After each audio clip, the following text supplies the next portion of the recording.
All right, it says we're live, so we hope we are. Hope the microphone's working. Hope everything's dialed in as we get set for the latest Panther-Lair Show podcast. Welcome everybody in. Thanks for joining us here on the Panther-Lair Show. A minute or two late getting started, but sometimes you run a little behind getting everything set up. You want to make sure all the right knobs are turned and the right cables are plugged in. As we settle in here on Tuesday night, September 15th, 2020, got a lot to talk about on this latest Panther-Lair Show podcast, a lot to discuss, a lot to cover on the podcast. Of course, you can check in and watch the podcast as the magic happens, so to speak, every Tuesday night at 8:30 p.m. YouTube.com/Panther-Lair.com. People already checking in. Roman's here. We appreciate, glad to see him. He's a regular of the podcast. If you listen to the podcast through the week, you like to listen to it in the car or whatever, you find yourself sitting around on a Tuesday night at 8:30, hey, that's the place to go. You know what? Go over to YouTube.com/Panther-Lair.com.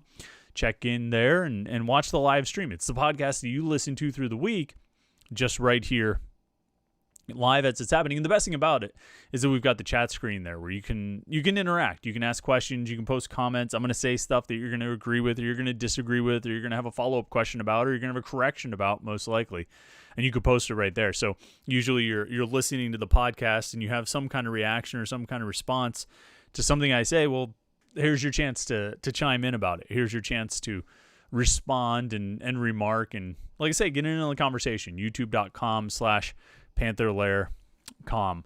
And we've got a lot to get to tonight. Pitt obviously got the season off to a start on Saturday against Austin Peay. We'll talk about that. They get Syracuse this weekend. We'll talk about that.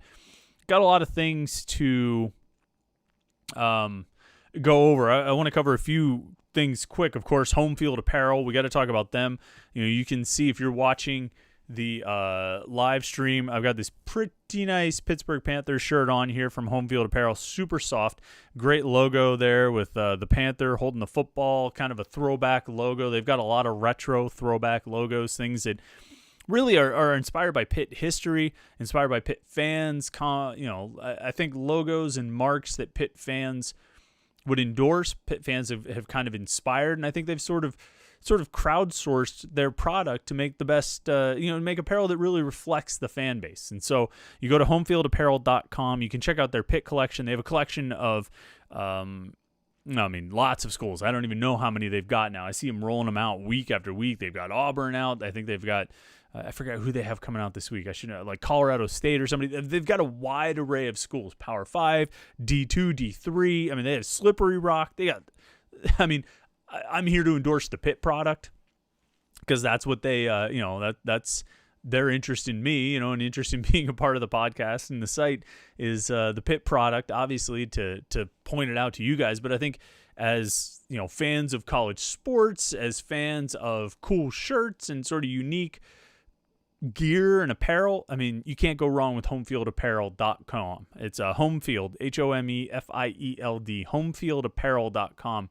You can check out their Pitt collection there. It's also high quality. These are really soft shirts. I have this one and I have a yellow one that they hooked me up with. Super soft. They sent me a University of Hawaii Rainbow Warrior sweatshirt. It's the softest thing. And with the way the weather's been, today especially, here on Tuesday, I almost busted that thing out. I've been waiting all summer for it, and I almost busted it out. It's finally time. I'm looking forward to wearing it. So homefieldapparel.com. And there's one other thing I want to talk about just real quick before we get started. I haven't had anything cold on some recent podcasts. It's been a little while. And so, that was a part of the podcast, week to week drinking a beer. And I haven't really been having anything, and I don't know if anybody knows. Somebody probably cared, but I know a lot of people, picked up some good beer recommendations from that. I feel like we carved out our niche of New Belgium Voodoo Ranger fans right here with the podcast. God, I was drinking that Voodoo Ranger Guava Spruce Double IPA for as long as I can remember. It was great. It was a great beer, but I think we carved out a special niche of fans enjoying that beer. Well, kind of some dietary changes over the summer. I'm shading away from gluten. The doctor said I should probably leave that out of my diet. So, this is effective in a lot of things. I like cookies a lot. I like bread a lot. I'm in I'm a red-blooded American male. I like to eat a lot of bread, and I like to eat a lot of cookies. I think this is pretty normal. I can't have those things. It's pretty disappointing. Of course, one of the big things that I cannot have, beer. And this has been a problem because, brother, it's been a long summer of White Claws and Trulies and things like that. So I found Arcs. Now, this is a unpaid endorsement because I want to have a beer during the podcast. And tradition is that I talk about the beer that I'm drinking. So I'm going to tell you about Arcs, and I think that's how you pronounce it, Aurochs. They're out on 65. It's Pittsburgh place, Pittsburgh people, and it's all gluten-free beer. And this one, I've been saving this. They talk about saving a hoodie for the right weather. I've been saving this. It's their pumpkin ale. Now, I tend to like pumpkin beers, and I was really disappointed that I'm not going to be able to drink, the pumpkin and things like that.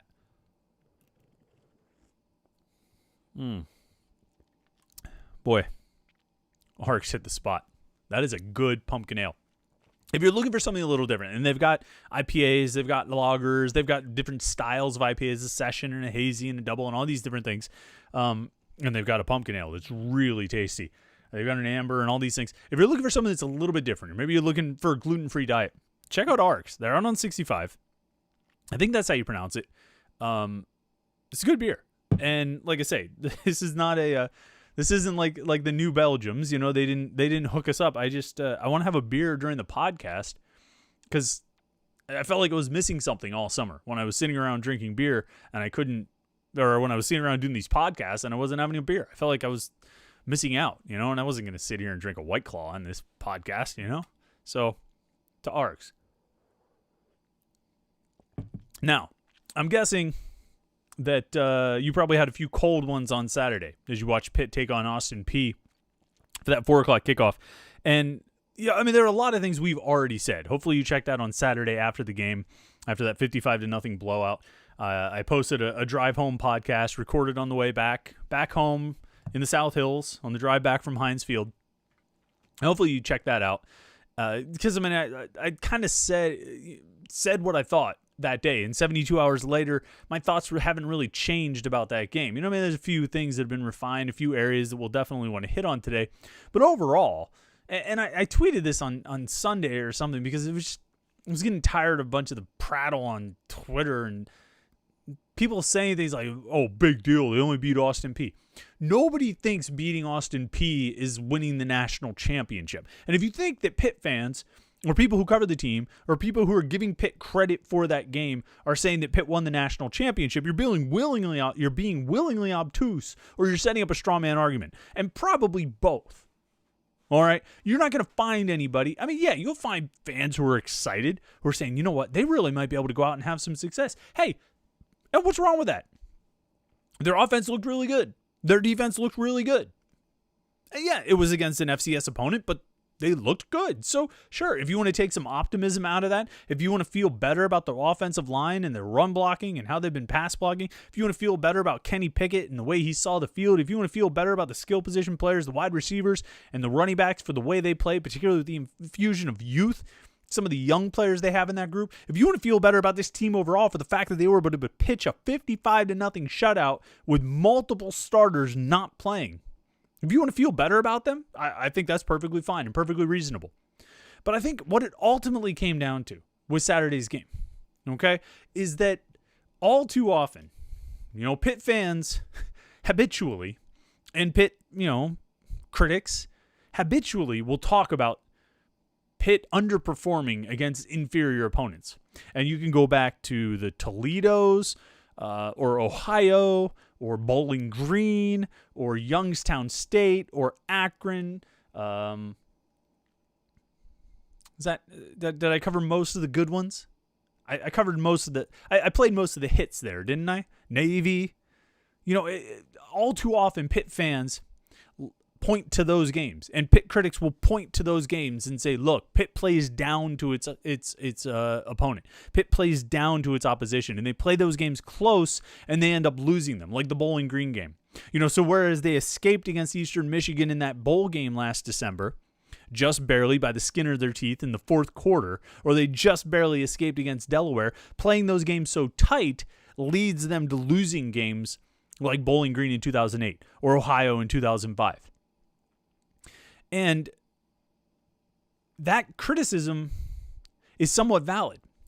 But if you're going to offer that criticism, I think you also have to sort of respect the other side of the coin when Pitt goes out there and actually beats the hell out of an inferior opponent. If they go out there and actually pitch a 55-0 shutout, I think you do got to say, well, hey, good on them for doing what they're supposed to do. And beyond that, the one thing I've really been hung up on this week that I can't get out of my head, and it might ultimately end up being nothing. It might not amount to anything. It might become irrelevant as soon as this Saturday. But I can't stop thinking about it, is what appears to be a change in mentality from Pat Narduzzi. And he was the first to admit it on his postgame press conference. I mean, he came right out and said it, that he wanted to take a different approach to that Austin Peay game, that he wanted to come out and make a statement. He wanted his team to make a statement. Now, it's up for debate about how much of a statement you can really make about Austin Peay, about how much notice the rest of the country is going to take about who you are based on what you do against Austin Peay. But I think having that mentality, that you're going to go out and beat a team into submission, that you're going to score at will, and you're going to stifle them on defense, and you are not going to call off the dogs, short of, just personnel changes going to the backups. But you're not going to intentionally play it close to the vest. You're not going to keep so much back from your playbook that you end up keeping the game close. That change in mentality, to me, is significant. Because look at the Delaware game last year. Look at the Eastern Michigan game last year. Look at the Ohio game last year. Look at any number of FCS games. They went to overtime against Youngstown State in 2017. Look how unremarkable the win over Villanova was in 2016. They won 28-7. Really, it was 21-7 because they scored on a kickoff return touchdown. They beat Youngstown State by 1 touchdown in 2015. Under Pat Narduzzi in particular, and I don't feel like the Albany game in 2018, 33-7, I don't think that was a very remarkable win. Under Pat Narduzzi, these games have been approached with a mentality of, let's just do enough to win. And that's fine. You're going to get away with that most times, except when you beat YSU by 8 points, or you have to go to overtime to beat Youngstown State, or you need a fourth quarter comeback against Delaware. And I think Narduzzi wasn't just thinking about FCS opponents, because he even referenced the Eastern Michigan game after the game on Saturday. He said, 2 times we've had these games where we've just done enough to win. We've just barely gotten by. And, some of that is on players and how they play and how they approach the game. Some of it is a mentality. Some of it is a philosophy, a mindset. And I think some of that, or maybe a lot of it, starts at the top. And I really kind of went down a path, I think I talked about this in the Drive Home podcast, that, they barely get away from Ohio last year. They play where they just do enough to win against Delaware. They need to come back in the fourth quarter. You establish this kind of mindset that you're just going to do enough to win. And maybe even the Syracuse game to some extent, although, I think there was a pass if Nakia Griffin-Stewart caught it. It never ends up being a 1-touchdown game. Pitt wins, kind of going away. But then you get into games like, Miami, Boston College, where maybe this mindset of just doing enough to win has sort of permeated. Where this philosophy or this approach, this mentality where we'll win. We'll do enough to win. We'll get by.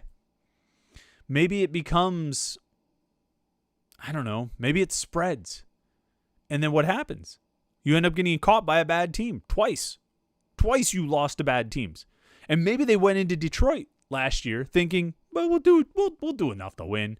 Never really going to panic, even though we can't really seem to stop these guys. It's no big deal. We'll be all right. We'll win. And they needed, until the last minute to finally actually pull it off. Maybe there's something different this year. Maybe the mindset is different this year. And I don't want to, I've thought about it a lot this week. I'm going to write about it in the 321 column on Friday. And I don't want to go too far with this. I don't want to make too much out of it. And maybe I already have. But it just seems to me to go into the FCS game for 2020 with the mindset of we're going to kill these guys. We're going to make them beg for mercy, which they kind of did, right, with the 10-minute quarters in the second half. We are going to obliterate this team as a Power 5 conference, opponent should do. To go into the game with that mindset, I have to wonder if Pat Narduzzi is trying to establish a different tone with this team. I believe he knows what he has. You know what I mean? I believe he looks at his team and says, this is the best team I've had at Pitt. This might be the best team I have at Pitt for a while, depending on which guys leave and which guys come back and all that kind of stuff. I got a great defense. Got an offense that might actually surprise some people. Got a third-year starter at quarterback. And some pretty good skill players, some pretty good young skill players who are really exciting to watch. This is my best team. We can't screw it up. We can't screw it up by playing it close to the vest and playing games tight and doing just enough to win. We need to go out there and have a little bit more of a killer mentality, a killer mindset. I think there's something to it. Say what we will about college athletics and it's a big business and, they're basically professionals and all this stuff. These are 18, 19, 20, 21-year-old kids. I was pretty impressionable at 18, 19, 20, and 21.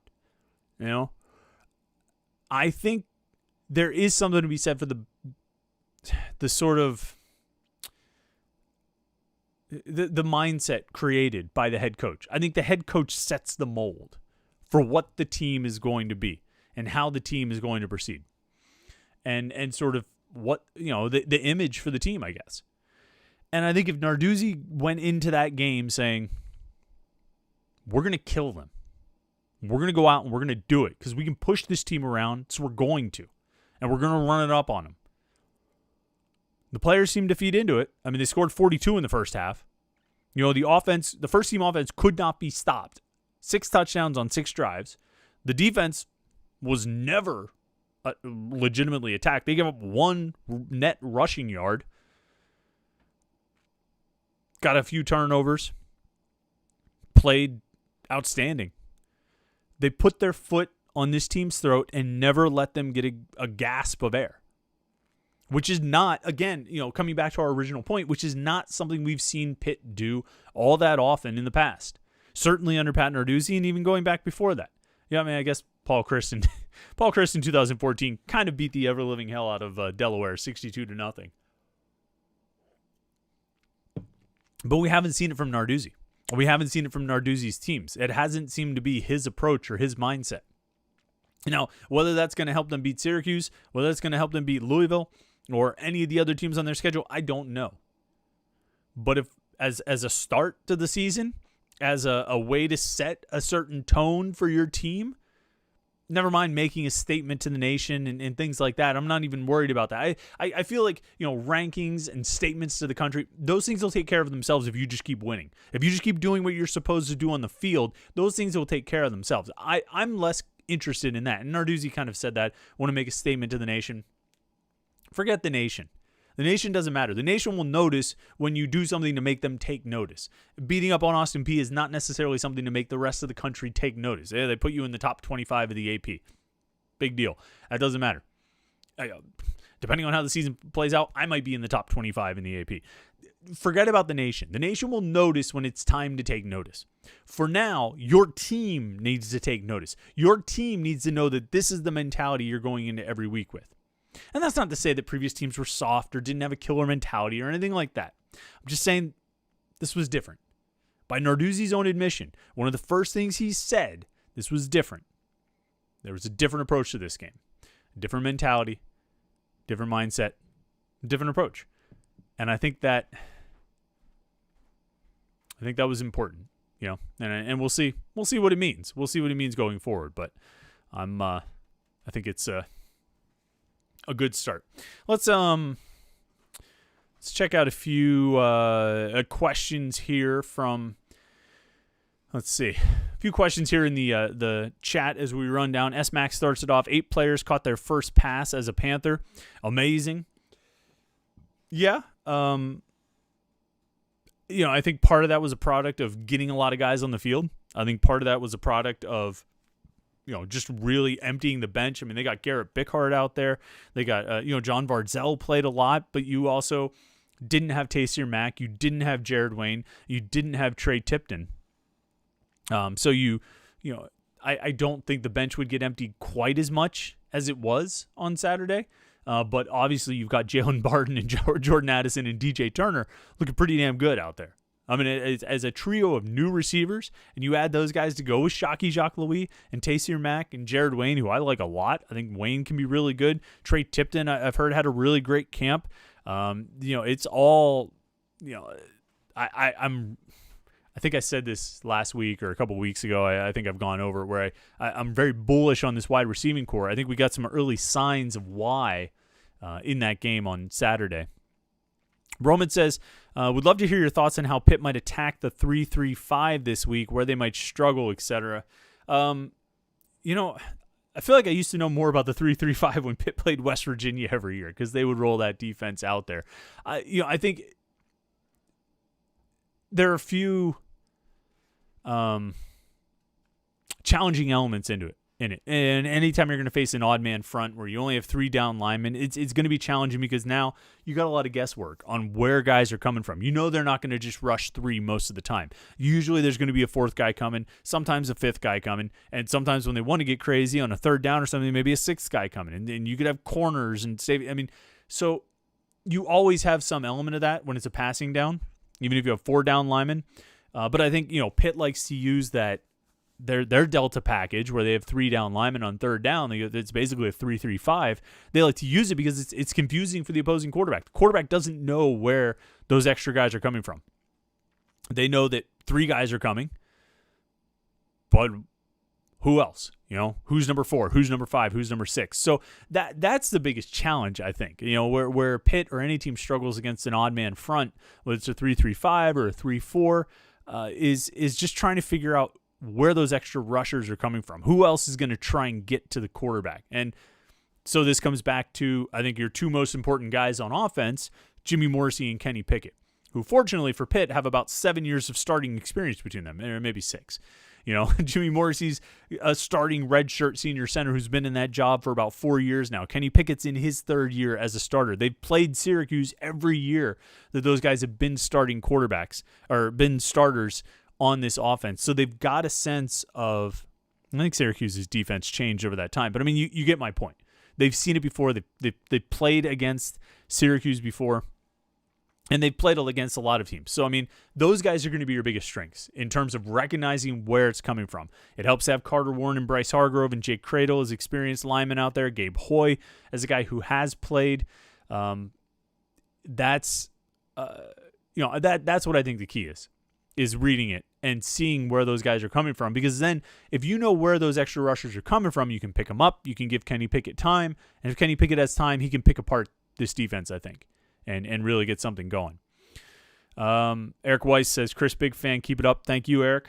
Big fan of yours, buddy. Thanks for chiming in on the live stream tonight.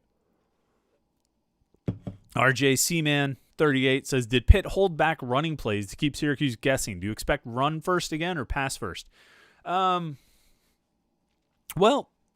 I think that are they going to go run first or pass first? I think it's dictated by what the, Syracuse gives them. I think it's dictated by what they're able to get against Syracuse. Did they hold back run plays against Austin Peay? Probably. I'm sure they didn't show everything they have in their offense. There are more things they're going to bust out there. Will they try to, emphasize the run against Syracuse? Yeah, I think they're always going to try to get it established. I think they're going to be willing to take what Syracuse gives them, though. And right now, at least against Austin Peay, their run and their pass look strong.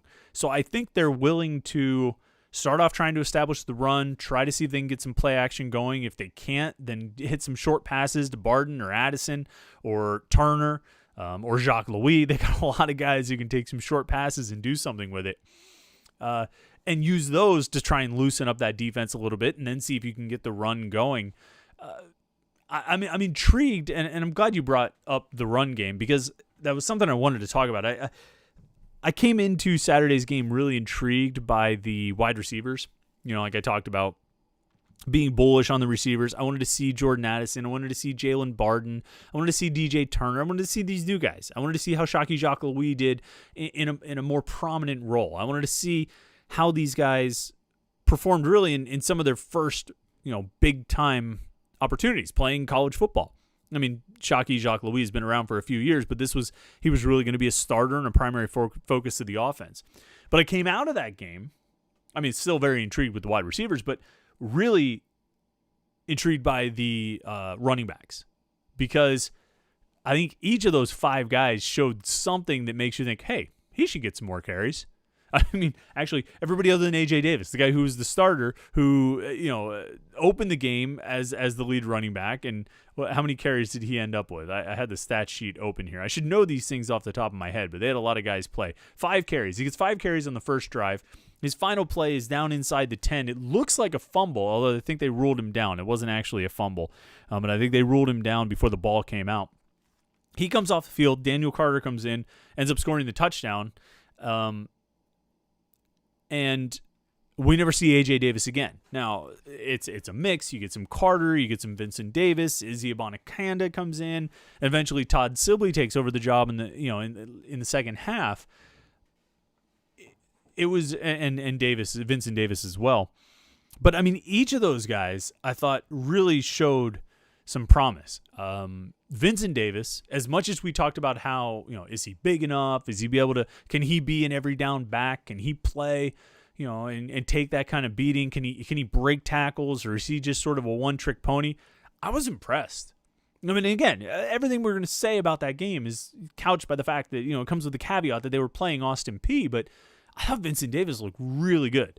His numbers, kind of back it up. He ended up as the leading rusher, 11 carries for 43 yards. It's less than 4 yards per carry, but I thought he ran hard. He ran strong. He caught a pass for 9 yards and, almost scored a touchdown. He ended up scoring 2 rushing touchdowns. I thought he looked good.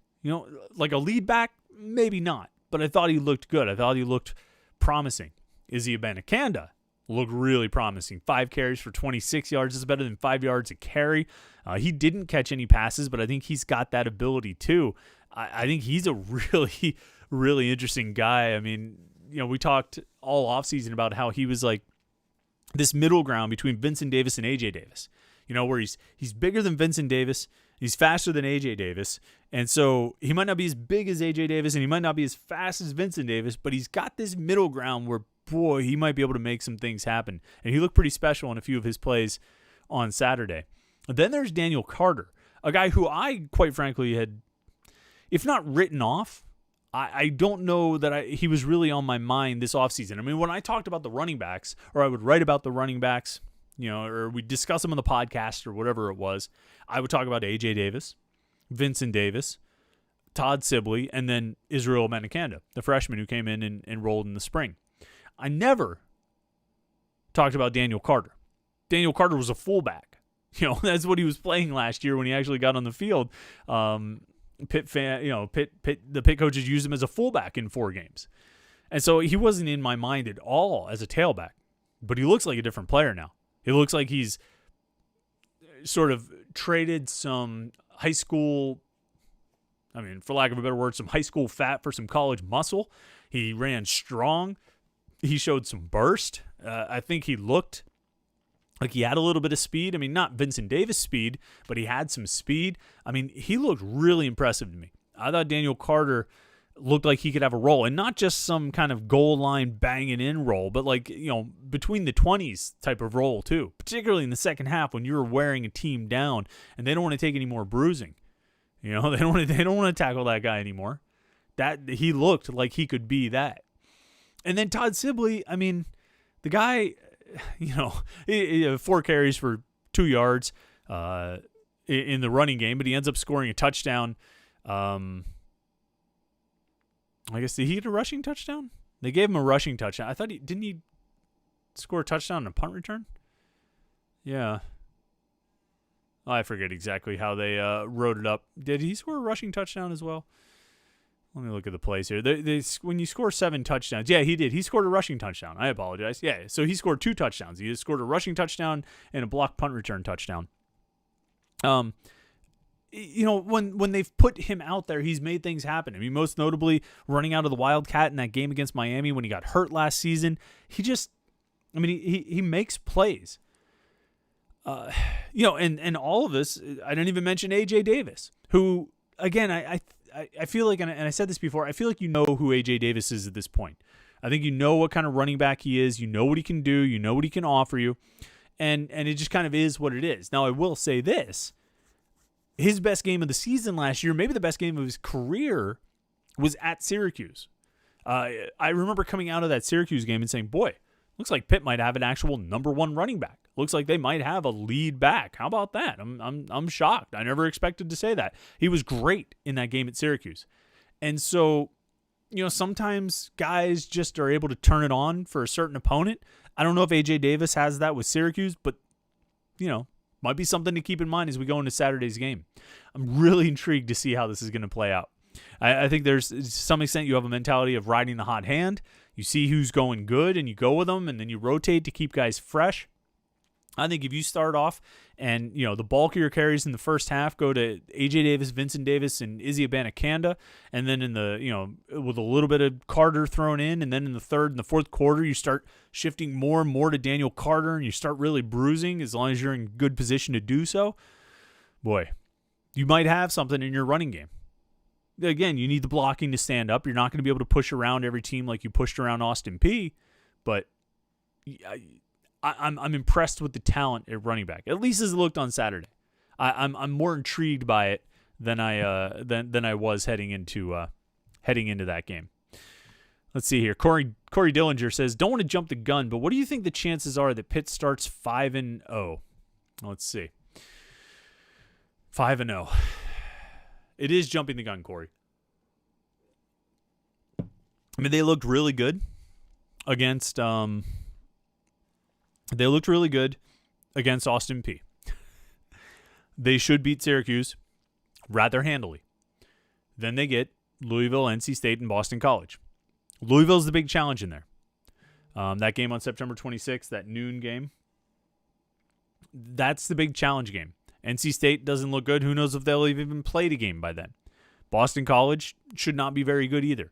And Pitt should win both of those games. The question will be that Louisville game. I've said before, I said this, in kind of my season preview stuff, my season preview of the 3-2-1 column that I wrote on Friday at Panther-Lair.com before the Austin Peay game, that, look, this team has the talent to win a lot of games this season. This team has the talent to go 9-2, quite frankly. Maybe 8-3, maybe 10-1. This team has that talent. But they've had the talent in the past. They've had the talent to be more successful than they've been in the past. I mean, you can go year after year and say, boy, 9-4 in 2008 was great, but they really should have been 10-3 or 11-2. Really. 10-3 in 2009, that's a really good record. They should have been 11-2 or 12-1. You can go even more recently, 2012, they go 6-6 in the regular season. They should have won at least 8 games that year in the regular season. And you can go and find a lot of years where Pitt had the talent to be more successful, and certainly years under Pat Narduzzi. They should have won 8 games in the regular season last year, 9 games in the regular season last year. But they didn't. Not because they didn't have the talent, but because they didn't perform consistently. And I wrote about that on Friday. I said that in the 3-2-1 column. I said, look, this Pitt team, it's not a matter of talent. There's no team on their schedule other than maybe Clemson, possibly Notre Dame, that is so far above them in talent that you would say, boy, it'll be, they'll have to achieve a bit of an upset to win that day, or a significant upset to win that day. There's no other team on their schedule you would say that about. Their talent is at or above the level of everybody they're going to face. And if they're behind any of those other teams, it's not by much. It's not by enough that you would say, boy, they don't really stand a chance. They have to play their A game to win that game. They have to be consistently a B+, A-. And if they do, they can win a bunch of games. They can beat Louisville, and Louisville looks good. Louisville looks like it's on the rise. They can beat NC State. They can beat Boston College. All these teams we've talked about.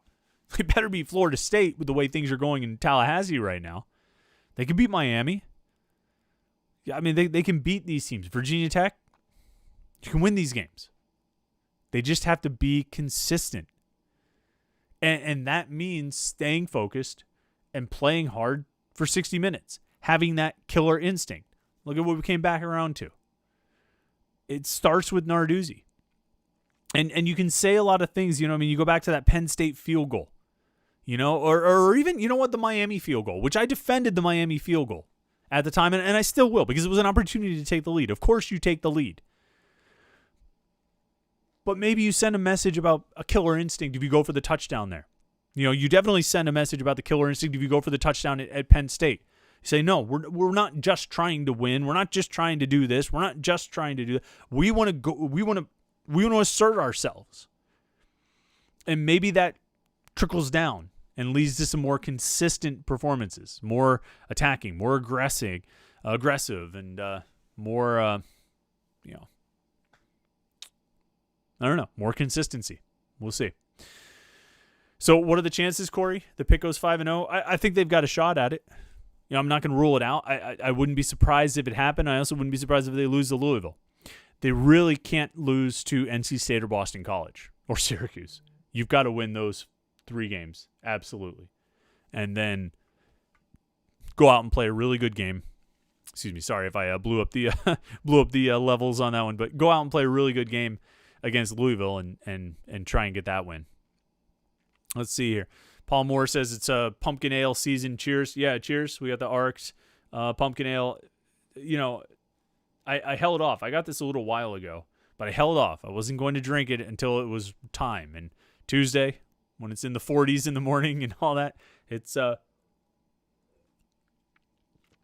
time for the pumpkin ale. For sure. Kevin Isles says, White Claw or Truly?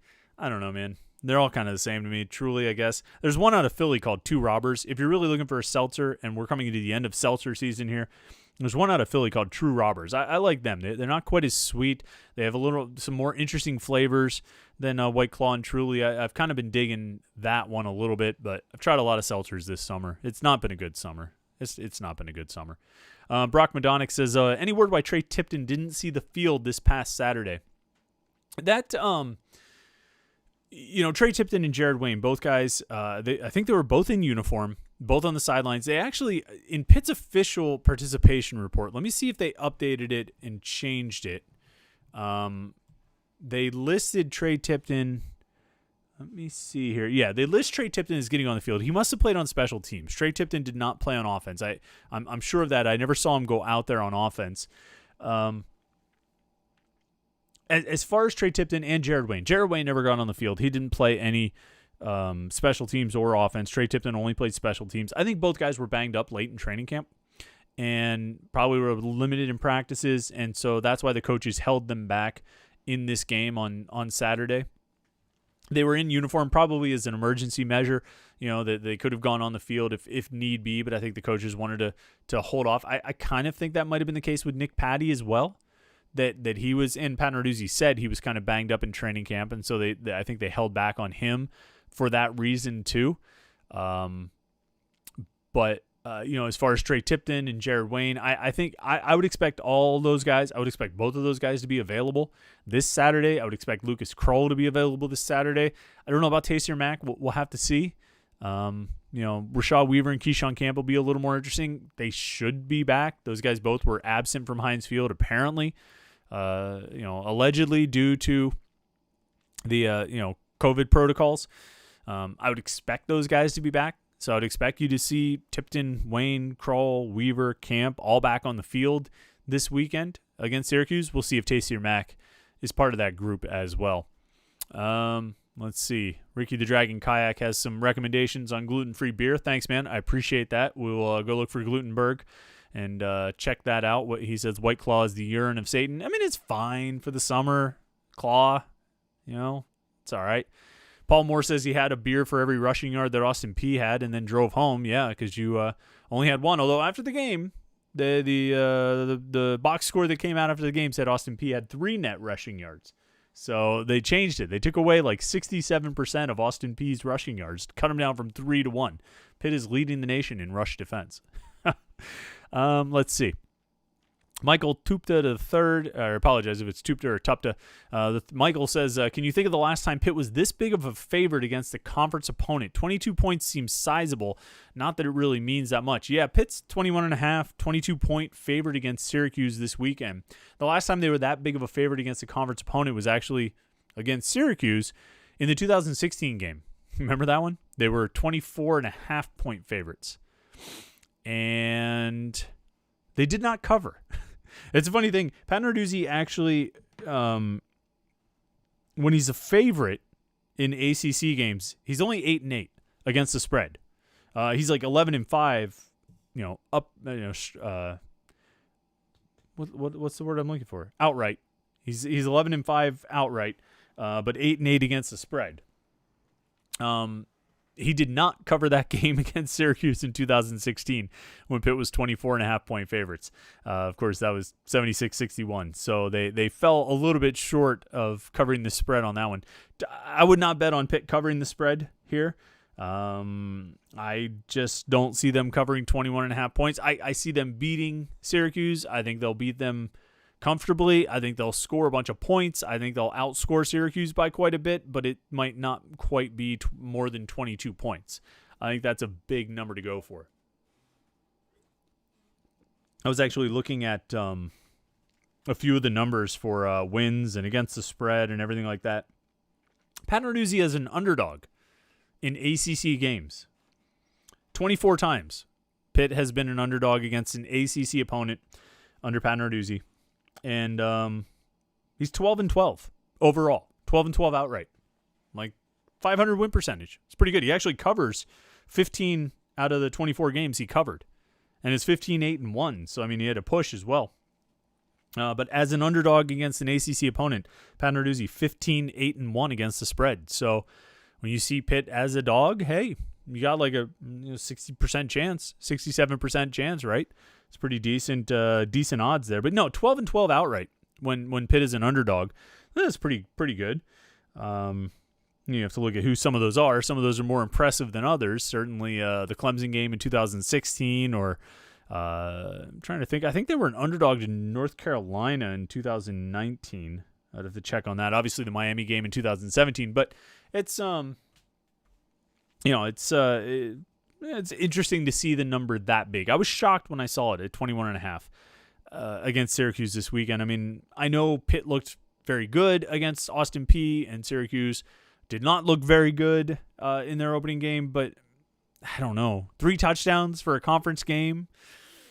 I don't know if we know enough about these teams to say that yet. I would not bet Pitt to cover it, but I'm also really bad at gambling, so I would not bet anything at all. At least nothing that I would not take my recommendations on any kind of bets. S Max says I didn't even know 10-minute quarters were a thing, and yeah, I agree about that. I did not know either. I was very happy when they made that announcement. I can't believe that they went to 10-minute quarters and the game still took a full 3 hours. I was hoping that would get us out of there, sooner, but unfortunately, that game took a little bit longer than I would have liked, even though they cut down the quarters. So I'm glad they cut down the quarters. I don't think that'll happen this week, but we'll see. Durbert says the boys had lots of energy on the sidelines. They looked cohesive and were chirping Austin Peay players near the sidelines. Looked like a good tone, winner's mentality on the sidelines, playing for each other. Yeah, I think they need that. And I think there needs to be some accountability to each other, and that's something that we'll find out as time goes on. I had a problem with some of the penalties that they took last year. And I know you want to I know Pitt fans disagree with a lot of the targeting penalties that Pitt took. Obviously Paris Ford, DeMar Hamlin got kicked out of games for that. I think somebody else, either Phil Campbell or Cam Bright, one of those two, got ejected for targeting. To some extent, and I think this goes on coaching as well, you got to know what they're going to call. And even if you disagree with it, you shouldn't be surprised by what they called. I don't think there was a call last year, a targeting call on Pitt, that I looked at and said, I mean, there were some that I looked at and said, that's not a targeting penalty. I don't know how you could, I don't think that's the right interpretation of the rule. But I understood what they saw that made them think they should call it. I think you have to understand that as a player and as a coach, and you need to try not to put yourself in that situation. And I don't know that Pitt really tried not to put itself in that position. I think there needs to be some accountability with things like celebration penalties. They got DeMar Hamlin got the interception in the Eastern Michigan game, and he didn't even get it. I don't even think he got it in the end zone. Right? They didn't score a touchdown on that pick, and they're all like mugging for the camera and stuff, and that's fine. I want guys to celebrate. I want guys to have fun, but understand when you're putting yourself in a position for the official to throw a flag on you. You know what I mean? Understand when you're putting yourself in a position that's going to potentially hurt the team. And I think you need to have a little more accountability for that, not just to your coaches, but to your teammates. Teammates need to hold each other accountable. And so you've got your captains this year. You've got Kenny Pickett. You got Jimmy Morrissey. You got Patrick Jones. You got DeMar Hamlin. And Jones doesn't strike me as the loudest guy, but he strikes me as the type of guy that when he does say something, man, everybody listens. Because they all know he's one of the top 3 players on the team, maybe top 2, maybe top 1 in terms of overall talent, pro potential and all of that. I mean, they all know that Patrick Jones is the man. And he's kind of a quiet guy, but he's got a voice that I think can be pretty commanding if he chooses to use it. I think Kenny Pickett has grown as a leader. I would like to see DeMar Hamlin grow as a leader as a fifth-year senior this year. And then I think Jimmy Morrissey is one of the most respected guys on the team. I mean, you get walk-ons who come in, work their way into a starting job, and they're starters for 4 years. You earn respect that way. And I don't think they believe that he earned his spot because there was nobody else worthwhile or he was just, the least bad option or anything like that. I think there's a lot of respect for Jimmy Morrissey. And so I think they've got good leaders in the captains, and then you've got a good senior class who can really set a tone for some of the younger guys. They need accountability to each other, and I think that'll be important going forward. Paul Moore says, when was the last time Pitt had the deep ball threat that they have with this team? Yeah, they got guys who can get downfield, and that was without Taysier Mack, who's the best on the team at making those contested catches. On Saturday, it was Jalen Barton running past guys and DJ Turner getting wide open and running past guys and Jordan Addison running past guys. They've got the speed to get downfield. You throw Taysier Mack into that group, and he's got that ability to go up and make contested catches. And what I heard Tunch Ilkin say on Monday night, the combat catches, they should be able to develop a downfield passing game. If they can block for Kenny Pickett, he's got enough of an arm to put the ball downfield. He's got guys who can go run under it and catch it. Speaking of which, Butthole Bandit says, you were totally right about Jordan Addison. This team looks and feels different, and the Florida State game doesn't look as scary. Yeah, Addison, I don't even think we saw the full blow of what Jordan Addison can do. We saw a little bit of it. But I think he can do even more than he did in that game on Saturday and make some even bigger plays, more exciting plays. But I think you saw how much the coaches believe in him by how much they got him involved. I mean, how many times did he touch the ball? See, again, I should have my stats all up and ready to go. Addison had 1 carry and game high 7 receptions. So he had 8 touches. He had a couple more targets on top of that. It was clear that the coaches want to get him involved early and often, and he's going to be a big part of their offense this year as a freshman. He is the most exciting freshman wide receiver at Pitt since Tyler Boyd. I don't know if he's on Boyd's level or not. We'll find out as time goes on, but he is the most exciting freshman receiver since Boyd. And I think you could see some flashes of that. Edward Maruka says, Chris, do you expect Weaver and Camp to play this week? I think so. I think those guys will – I imagine they will be. But it all depends on the testing and positive tests and negative tests and quite frankly, some protocols that I don't entirely understand, that I don't entirely know how they work, to be quite honest with you. Let's see. On to Green 19. Part of the change in Narduzzi's mentality with the playbook is that this is the first year we've had a returning offensive coordinator. Teams already have tape on Whipple, so it's a bit harder to hide things in week 1. Maybe. You might be right.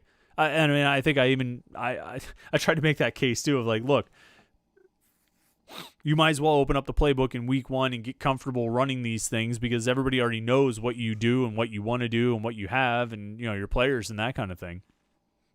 But I still think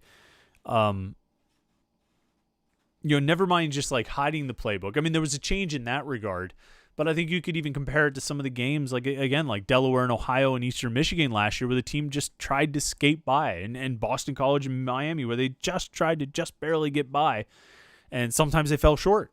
And I think Narduzzi wants to avoid that happening this year. And now we'll see when you're playing a real game. You know what I mean? We'll see when you're playing some real opponents, when you're playing Power 5 opponents, and Syracuse is, at least in name, still a Power 5 opponent.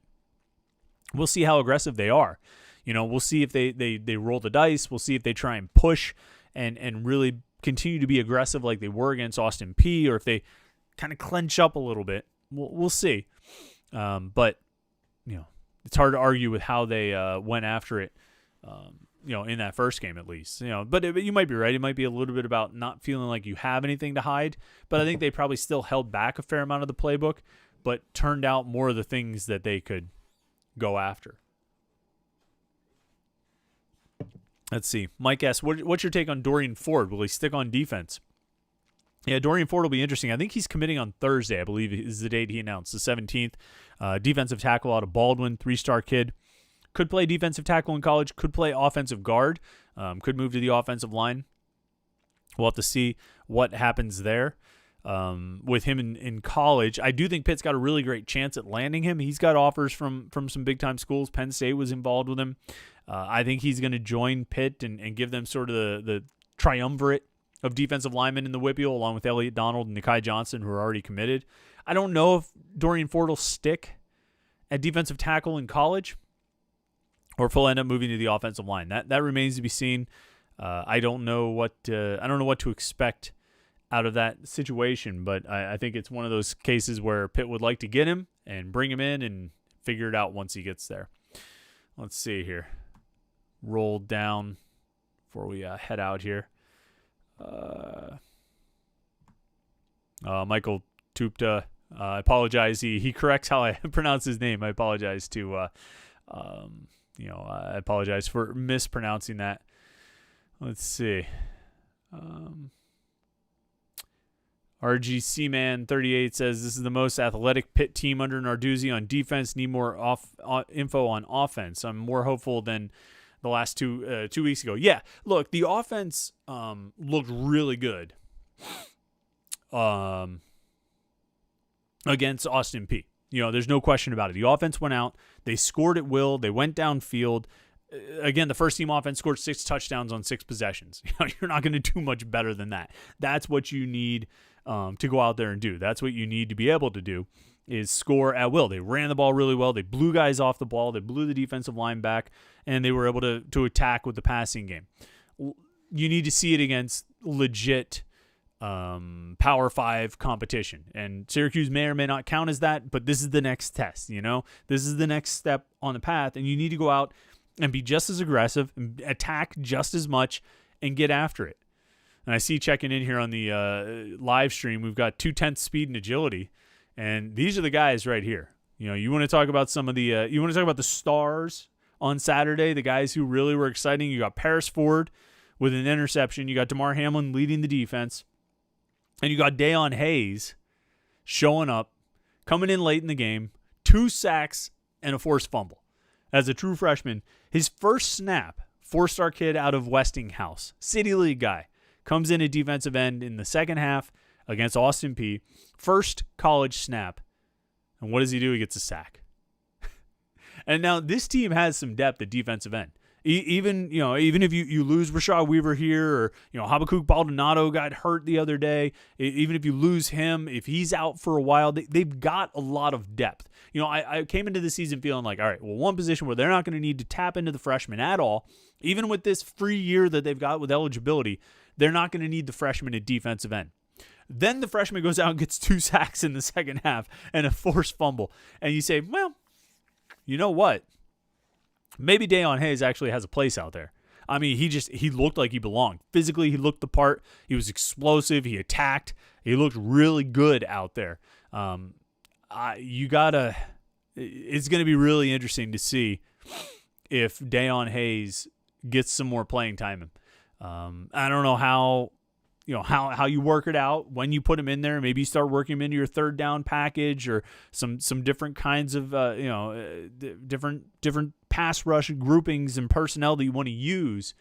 But I mean, Deion Hayes showed enough, I think, on Saturday that you at least give him a few more snaps. You get him on the field a little bit more and get him working out there because, boy, you talk about the future looking bright for some freshmen. And I said this, and I'll leave it on this. I've said this a bunch of times, that this 2020 recruiting class, the guys who are freshmen right now, and you can go back to podcasts and 321 columns and things on the message boards. You can go back to the stuff from last summer. All right. And I was saying it then, that was shaping up to be Pat Narduzzi's best recruiting class. And so far, one game into their college careers, you've got Jordan Addison as a leading receiver. You've got Jalen Barden making a 68-yard catch, which, quick brief aside, I've been meaning to bring this up. We've talked so much about how all these guys made all these plays, and I've seen the highlight clip of Jalen Barden, and he's running down the field and 68-yard catch and all that stuff. Nobody talks about the fact that he got totally face masked, fought it off, and kept running to pick up 68 yards. This is a freshman, the first catch of his college career, and the guy's got him pulling his head to the side, and he fights it off and keeps going for 68 yards. You think that's not promising? That's impressive. So you got Addison and Barden doing what they're doing. You got Izzy Abanikanda going in and looking really good. You got, how about Bengali Kamara on special teams? He looks the part. He's big. He's out there playing on defense. Rashad Battle's getting snaps out there on defense. Deion Hayes comes in and gets 2 sacks. Solomon DeShields, they had like 11 freshmen who played. And there's more guys even waiting in the wings. Some really talented players. Javonte Royal and Hunter Sellers weren't even on the sidelines, which, I mean, we take as we assume that to mean we assume that to mean probably COVID protocol, since they weren't there and they were apparently there throughout training camp. But I mean, those guys have gotten some rave reviews. Look, this group, this class, this 2020 class is. It looks pretty special. They looked really special as recruits, when they were all committing last summer. They look really special as high school players when they played their final season last fall. And after one game as college freshmen, they look pretty great. So we'll see what happens, which ones of them get on the field against Syracuse and who makes an impact. But, I mean, you got to like where this team is right now. A lot of things looking promising. Now we'll see what happens when I'm driving home from Heinz Field, 6, 7 o'clock on Saturday afternoon. But until then, we can keep basking in the glow of a big win over Austin Peay. All right, make sure you check out the website. I didn't even mention this. Panther-Lair.com. Panther-Lair.com. Pittsburgh.rivals.com. It is the most comprehensive source of Pitt sports news on the internet. It's football, basketball, recruiting. We cover it all at Panther-Lair.com. And, of course, we have message boards. And when you can't go to the game, what's the next best thing? It's sitting, watching the game with the Panther-Lair.com message boards open, talking to other Pitt fans about the game as it's happening. Panther-Lair.com. We had thousands of posts in our game thread on Saturday for the Austin Peay game. It'll be even more this Saturday for the Syracuse game. So you got to go check it out. Panther-Lair.com, Pittsburgh.rivals.com. If this team plays consistently well, they're going to win a lot of games. And if they're winning a lot of games, you want to be on the best source of Pitt sports news on the internet. Panther-Lair.com. Home Field Apparel. Make sure you check it out. They got the sweet Pitt gear, homefieldapparel.com. Go check them out. I recommend RX Beer. RX, AUROCHS. They're over on 65. Gluten-free beer. Give it a try. Try something different from your gut. Maybe your gut will appreciate it. And, this Saturday morning, 8 a.m. on 93.7 The Fan. You can hear the game on 93.7 The Fan at noon.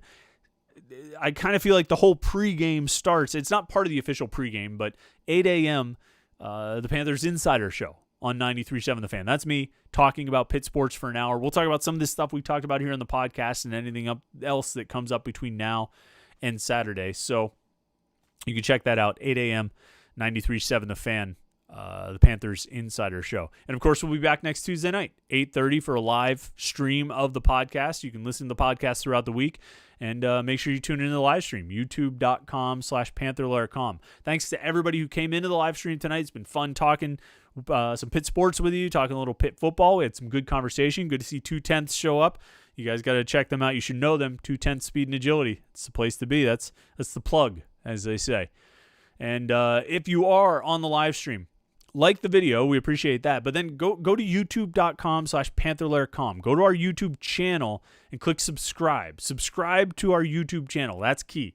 We need that. We appreciate it. We're getting those numbers up, and I love it. Keep it going. All right, everybody, thanks again for tuning in. I really appreciate it. I hope you have a great rest of the week. Enjoy the game on Saturday. We'll talk to you after the game for the Drive Home podcast, and then we'll see you back here next Tuesday night at 8:30 for the Panther-Lair Show.